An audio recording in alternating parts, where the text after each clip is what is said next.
am night 2, episode 2, recap of The Bachelorette season 18, Michelle's season, the belle of the ball. Nobody asked for my opinion, but I'm gonna give it to y'all anyway. So the rose ceremony from the first night lasted till like 8, 9 in the morning. So episode 2 picks up, I'm guessing, a few hours later, maybe the next day. But we see Caitlyn dropping off a date card, and we see Michelle and Tayshia talking. I really appreciate the one-on-one with Michelle and Tayshia. I love to see the black girls kiki. And I love that Tayshia's giving her like advice on like the best way to just succeed in this process, because like honestly, I don't think Chris Harrison would be giving this type of advice or giving any helpful advice at all. Like, again, I'm new to Bachelor Nation. I only watched Matt's season. But yeah, Chris Harrison was not giving him any good advice at all. He was kind of just talking at him. My notes. Okay, sorry. So let's see. Romeo, Will, Peter, Brandon J, PJ, Rick, Casey, Daniel, Olu, and LT. So they get the first group date, and it's this cute little school pun, and I'm excited. So they pull up, and it's like a whole classroom setting. You know, Michelle's in her element. She has 3 5th graders with her. They're so cute. They have Kennedy, Riley, and Mia. Those are the 3 kids. So they have the desk set up. They have to tell all the guys to have a seat. And then they start asking them school questions. And so the first question they ask them is, what is 2021 times 18? Now, I would fare pretty well in this, okay? But some of these men, bruh, Brandon J, Peter, they just did not do well. Like, I wonder what their grades were in school. Anyway, but grades do not equal like how smart you are. But it was just funny. Romeo, in his element, excelled. I was like, he better go ahead, Mr. Mathematician from Harvard. And let's see. Shout out to the queen, little Mia. She needs to come and be a host on the show as well. She was keeping Peter in his place. Peter was being so annoying and like doing the most. And I don't know if he was just doing the most so he could stand out, or if this is like his personality. I feel like it's his personality though, because I feel like from the night entrance, it's just about like just being loud and like doing the most and like all this bravado. And I'm just like, have a seat. Like, you're doing entirely too much. I love, like, he was trying to get Michelle's attention. Mia was like, leave her alone. Thank you, Mia. Leave her alone. No, leave her alone. Let's see. Brandon J, hilarious. He's so cute. He was hilarious. Like when he did the infinity sign, but he made it look like an 8. And Michelle was like, is that an 8 or is that an infinity sign? And Romeo had the best answer when he was like trying to calculate the amount of seconds in the day to figure out how many times it was appropriate to call her beautiful. I thought that was really cute. I love the science experiment. And again, Queen Mia checking Peter like, the whole point of this experiment was to follow directions. You didn't do it right. Clearly you weren't following directions. I really like this date. I thought it was cute, and it was like a nod to Michelle like being a teacher. And then we get our first like pot stirring dramatic moment of the season when they asked like, how do you spell narcissist? And Will wrote Peter's name on the board. I was like, ooh, spicy. But true. Very true. And his face was so red. He was so embarrassed, but he needed to be shut down. Also, though, they were playing musical chairs. Like, listen, playing musical chairs as an adult, okay, it's ruthless out here. Like, I don't think, like, if someone was to watch me play musical chairs with, like, a group of people that I'm comfortable with, like, they might be like, question my character, but like, I'm a good person though. Like, don't question my character. But if you're watching me play musical chairs, you might question my character. So I don't know if that's a best like judgment of character, but Peter being like super aggressive, pushing people out the chair, like that was spot on. But if you're talking about me, it's not spot on. And so then we see them all go for like the, I guess, cocktail party. I don't know, the night portion of the date where they're all hanging out. And we see that Will and Peter, Peter was like, Will, can I talk to you for a second? Next thing you know, pulls him aside. They're in a screaming match. And I was just like, no, I don't want Will to get sent home. That was the only reason. I was like, because I feel like Michelle will just send them both home and not deal with the nonsense. So I was like, oh, Will, just walk away. But Peter keep yelling because I want Michelle to send you home. So on this, the night portion. So my favorite part of this group date night portion, I loved Rick and his little Mad Libs, I think they were called. It was really cute. Like he's pretty smooth. I like him.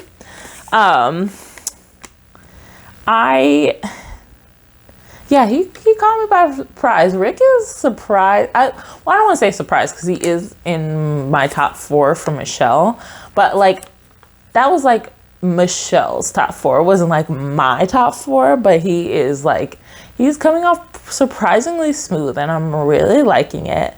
Brandon J was so corny in his one-on-one like time with Michelle.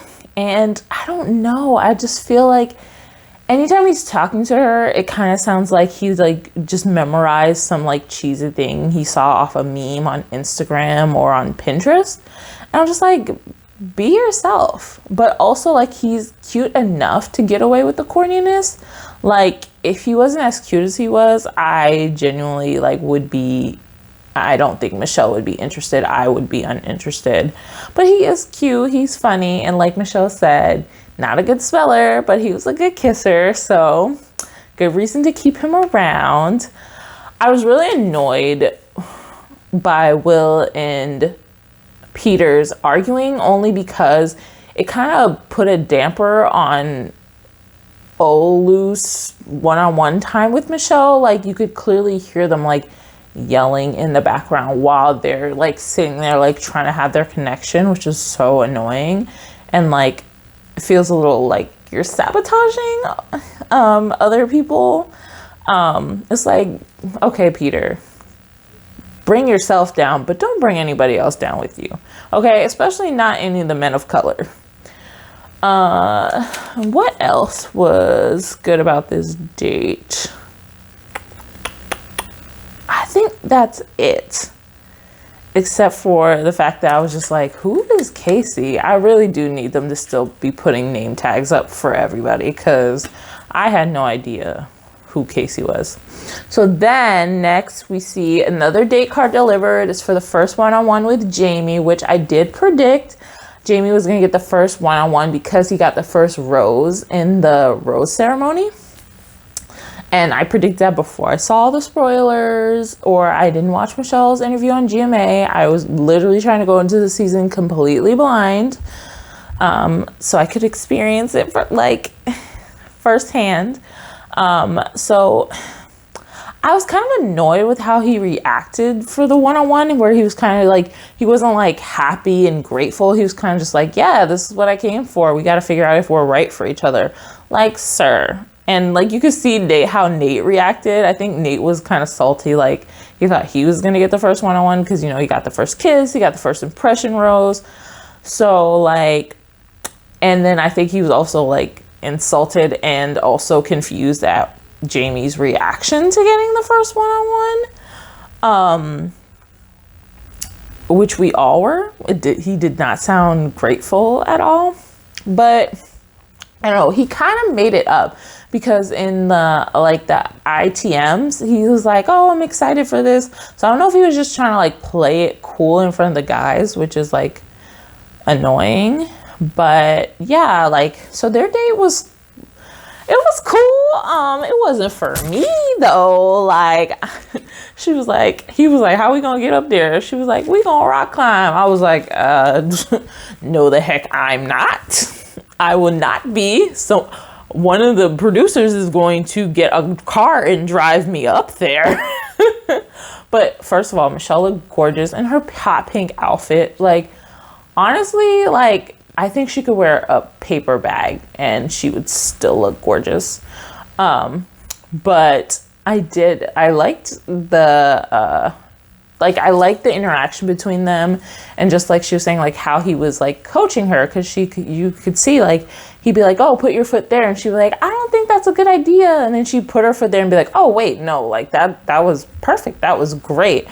And I feel like even like seeing Michelle last season with like Matt, like she said, she's doing a lot of the coaching, she's doing a lot of cheering on, she's doing a lot of like directing, and obviously she's a teacher, so she's always like trying to, tell people like how to go, where to do, kind of like molding and shaping people. And it was kind of like nice for her to be able to like be the recipient of that for once. And I loved seeing that.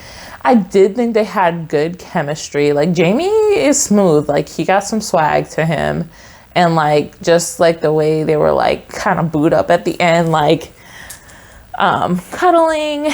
And then trigger warning. Unfortunately, ABC did not give a trigger warning, which I don't understand. But he goes in and he starts talking about, Michelle saying like she wants to get to know him deeper, because like she feels like a lot of it is just like cool little like banter and laughing.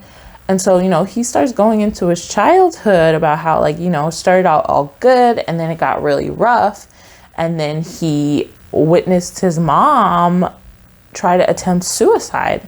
And then that's when, he started to miss a lot of school. Him and his sister, they had to take turns like staying home to make sure that their mom would not take her own life. And it was like, I was like, wow, like it was a lot for me. Like, I was getting emotional watching it. And I was like, appreciative that he felt comfortable enough with her to like go that deep, especially on the first date, and knowing someone 2 days maybe.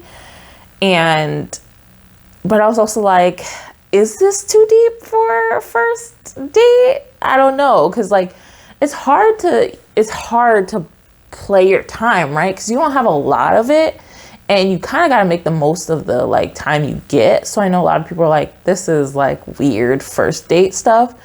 But like Michelle said, she wanted deeper. And so like she didn't even have to express that to him before he felt comfortable enough to do that. And if anyone's going to like spill their guts to anybody on this franchise, Michelle is probably one of the best people, just because she has the best reactions. Like, he was even just so grateful the way she reacted. She wasn't just like, oh, I'm so sorry that happened to you. She was just like, I'm proud of you in the way you were just able to like be this amazing person despite all of that.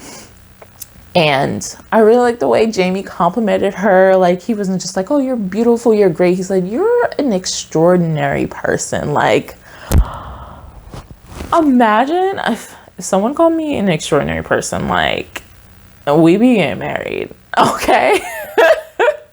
So it was a cute one-on-one date. I really did like it. And then next we have, I call it the play for your heart date, the basketball date.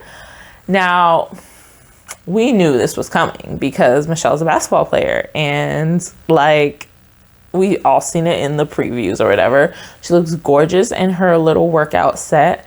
Though I kind of do wish like she came out in like true basketball gear, like maybe her like old college jersey or her like high school jersey and some basketball shorts. That would have been cool.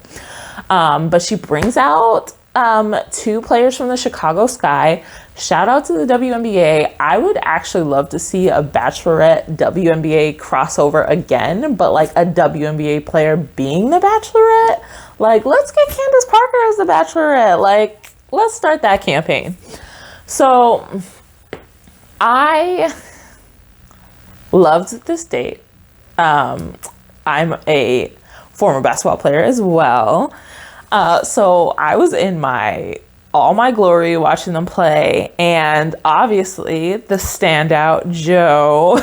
So wait, first of all, let me tell you who was on this second group date. So we had Joe, Malik, Clayton, Spencer, Pardeep, Nate, Rodney, Chris G, Chris S, and Martin. So I surprisingly actually could tell you who all these people are.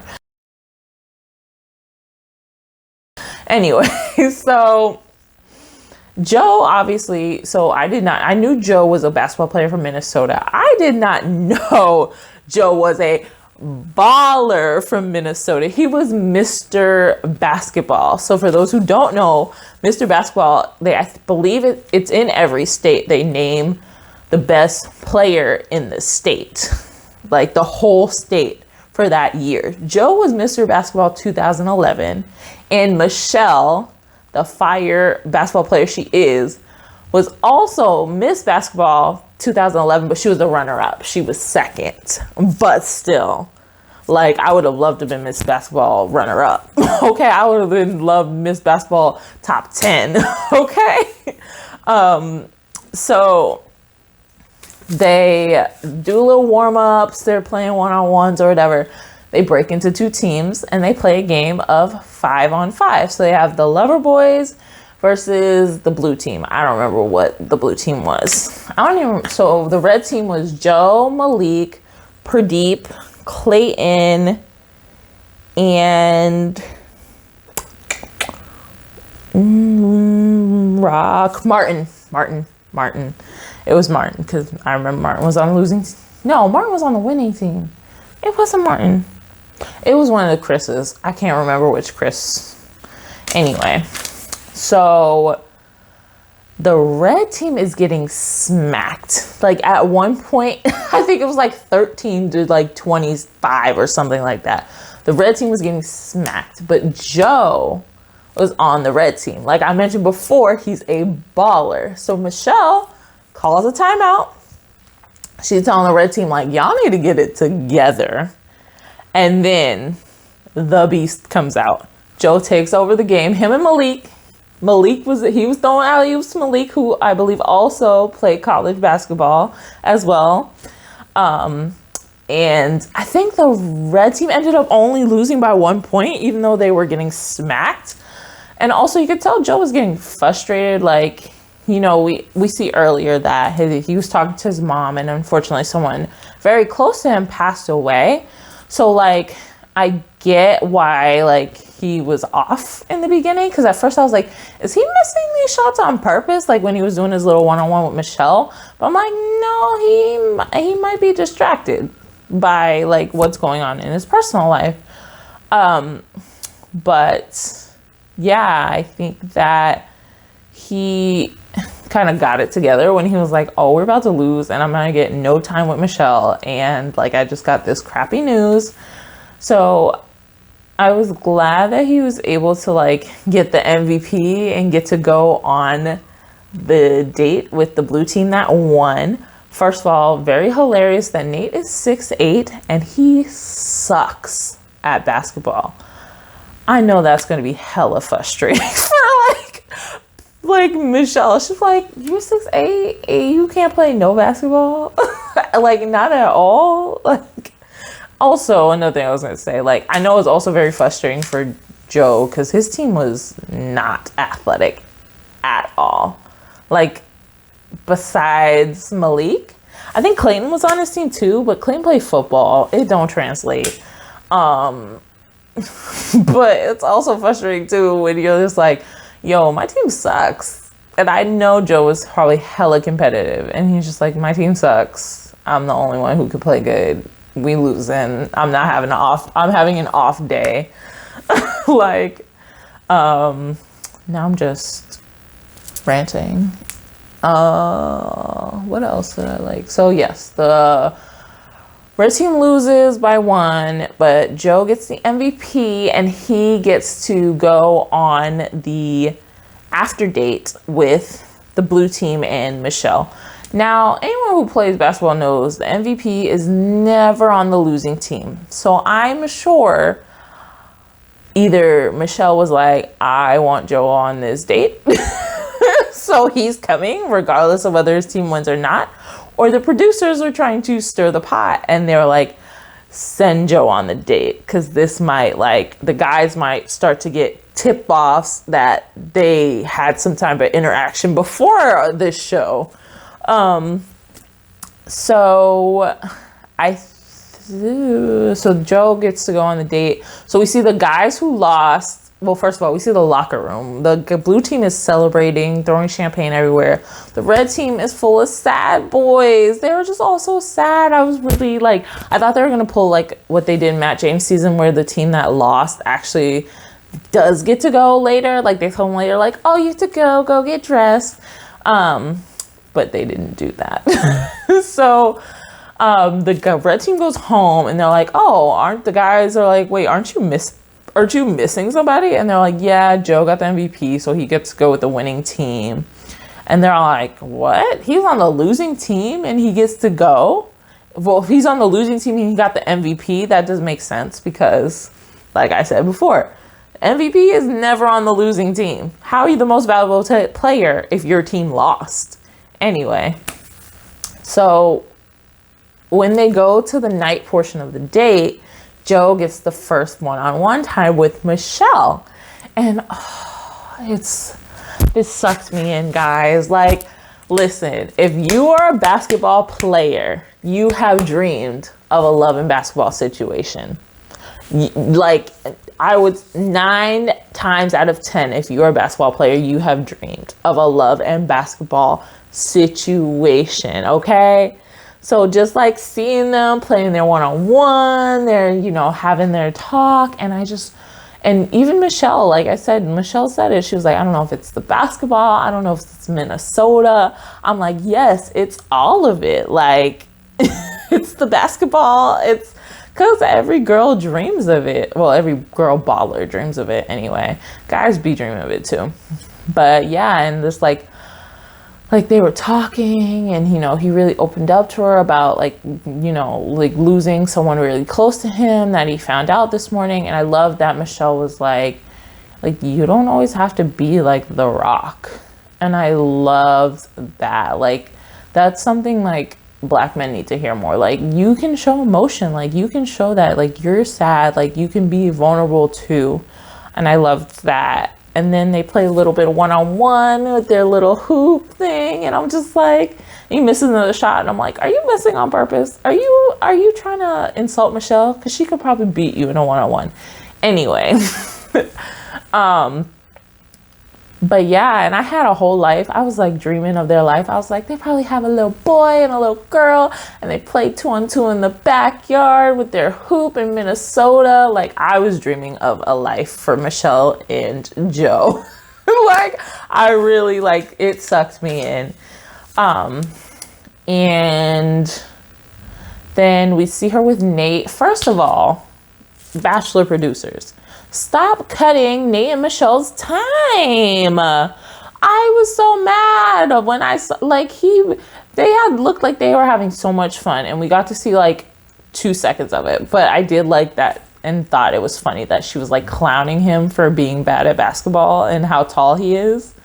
Let's see. We see Martin do something weird where he like turns around. I don't know. I didn't like that. Let's see. We see Spencer. Spencer's cute, and he has a 3-year-old son. See, I follow him on Instagram. I wasn't sure if that was his son or like a nephew or whatever, but it's his son. And he's so cute. She was like, "Can I see a picture of your son?" Let's see. Who else was on this date? Joe, Malik.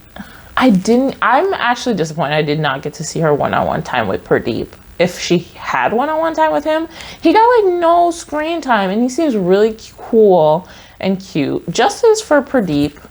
Spoiler alert, he gets sent home at the end of the episode, which sucks.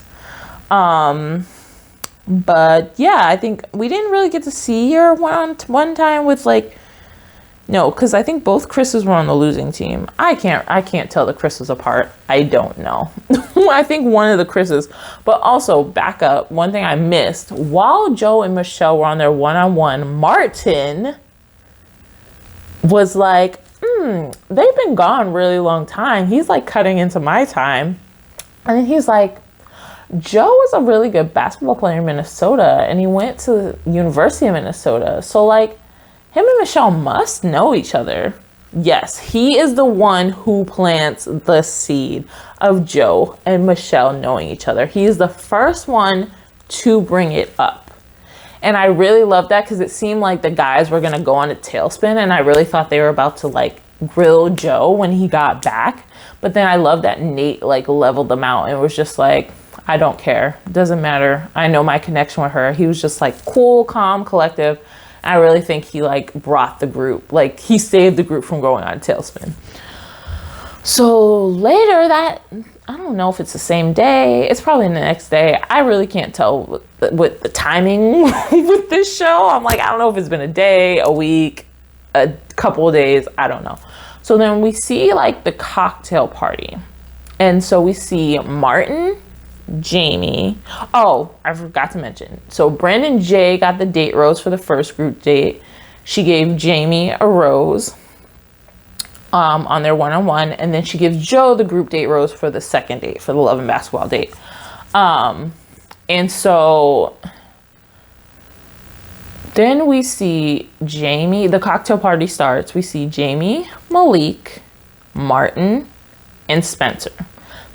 All 4 guys are together. They're talking. And again, Martin brings up, he thinks Michelle and Joe knew each other before like they came on the show. And so then Jamie is talking about, you know, like, did they know, blah, blah, blah. I had a friend who saw her with a light-skinned baller in Minnesota. Never mentioned it before anyway. And then, you know, I think Martin does kind of backtrack. He's like, yeah, I think they might have known each other, but it doesn't matter. But Jamie specifically says it matters. Like he says it matters to him because it's about a level playing field, blah, blah, blah, whatever the hell he's saying. And I really like Spencer and Malik were kind of just like, it doesn't matter. I don't care. You know, like just focusing on our connections with her. Like you should do the same. Like they tried to get this man to just let it go. And he was determined to not let it go. So then Jamie, well, before that, and then we see Michelle on like spending some one-on-one time with Rodney. Rodney is so cute. I like Rodney. I love that she had like the apple set up, and then she did the cute little silk blindfold, and she was like, you got to take a big bite. And so basically she was having him taste test like apples, because the first episode Rodney was wearing a red apple suit, and she asked him what type of apple he was, and he said Granny Smith. So he clearly does not know his apples. So she was like, well, we're going to do a taste test. So there's a Fuji apple, there's a Granny Smith apple. She has them blind taste test both. He said that the Fuji apple was the Granny Smith and the Granny Smith was the Fuji apple. Then she gives him a slice of pizza and he bites into it and he goes, girl, is that lasagna? That funniest moment of the episode. Like hands down, Rodney wins funniest moment of the episode. He was so cute, and I love that whole like little interaction. Like Rodney is like, I liked him when he showed up in his little apple costume talking about he a Granny Smith, even though he's red. He's growing on me more and more. And I loved at the basketball game, Michelle takes the microphone. She's like, let's go, Granny Smith. I was like, that's going to be Rodney's nickname for the rest of the season, Granny Smith. So then after that, Jamie comes to Michelle with his mess, talking about, oh, everyone in the house is just talking about how you might have knew Joe before and y'all might have been dating and blah, blah, blah. And they're questioning your character, ruining Michelle's good time. So now, obviously, Michelle's upset that these guys, like, she thinks these guys are talking about her character and they think like bad, or thinking bad things about her. And so she obviously gets really emotional. She gets upset. She like walks away, you know, she gathers the men. She comes down. She basically, I want to say comes clean, but she's like, yes, me and Joe knew each other. We exchanged 2 messages and then he ghosted me. And you could see Nate's face. Nate was like, the same Nate. We all like, he ghosted Michelle? And which sucks because then it puts Joe out there, like puts his business out there. And he's probably super embarrassed. Like, I ghosted Michelle? Like, how embarrassing. And so also, back to my first video. Remember I was like, how deep were the messages they're exchanging? Does it count as a ghost? If they exchange 2 messages, it's not a ghost, Michelle. Anyway, so, and then she, you know, she's like, I like that she was like, if I'm with a tall black man, people think we're in a relationship. But if I'm with a white man walking around Minnesota, nobody thinks we're in a relationship. I'm really glad like she like brought that up. And so my most annoying part of this episode was she was like, does anyone have any questions? And all the guys sat there stuck on stupid. Like, I'm like, for the people who had questions, Martin, Jamie, like, this is your time to ask. And for the people who were confused, I feel like you should have raised your hand and like said something, like, and reassure Michelle, like, nobody's questioning your character. You know, I don't know what's going on. I don't know why anyone would say that. Like, that's not the major talk of the house. Like, I think that would have really like saved her night, and that would have made one of them look really good. But they're all just lugheads standing there stuck on stupid, not saying anything. So then Michelle cancels the rest of the cocktail party because she's upset, and we go straight to a rose ceremony, which sucks because she did not get to talk to certain people. And now those people got sent home. Justice for PJ, justice for Daniel, justice for Pardeep. Like, she sent the firefighters home and she sent Pardeep home and she kept Peter. Clearly, Peter is a producer save, okay? Honestly, I don't know if this is a breach of contract and if she would get sued, but I'd be like, yeah, I'm gonna call Peter's name, and then I would go out there and would have called someone else's name. Ain't no way I'm keeping Peter. Okay? No. He does not deserve to stay. She can't even pretend to like him. Like, you can just tell she's just not into him at all. Kind of like Matt and Victoria. Like, you could tell Matt was not into her at all. And the first chance he got to justify kicking her off the show, he was like, bye. So yeah, that is it. That's my thoughts. Highlights of the night: Joe and Michelle, Nate and Michelle, Rodney and Michelle. That's such a cute little, the basketball playing, obviously, the WNBA players. What else? The Queen Mia putting Peter in his place several times during that school date. And that's it. So if you are watching, leave your thoughts below, because, you know, I like to kiki about The Bachelorette and nobody in my circle watches it. So I just got to put these videos and hope other people will kiki with me. If you got a Bachelorette podcast you want me to come on, I come on and kiki with you. But yeah, and again, I'm going to say I feel justified not watching Katie's season. So also, Clayton, who is the Bachelor, who they're currently filming right now, we're at episode 2 and I'm still still bland and boring to me. But according to Reality Steve, right after they film Clayton's season of The Bachelor, they're going to film another season of The Bachelor. I'm assuming it's going to be a man of color. I feel like this is going to be their new platform. They're going to give us one bland white bachelor for the Karens that have been watching the show for 20 years. And then they're going to give us a really good person of color bachelor for the new people like me who are only here for the diversity. Okay.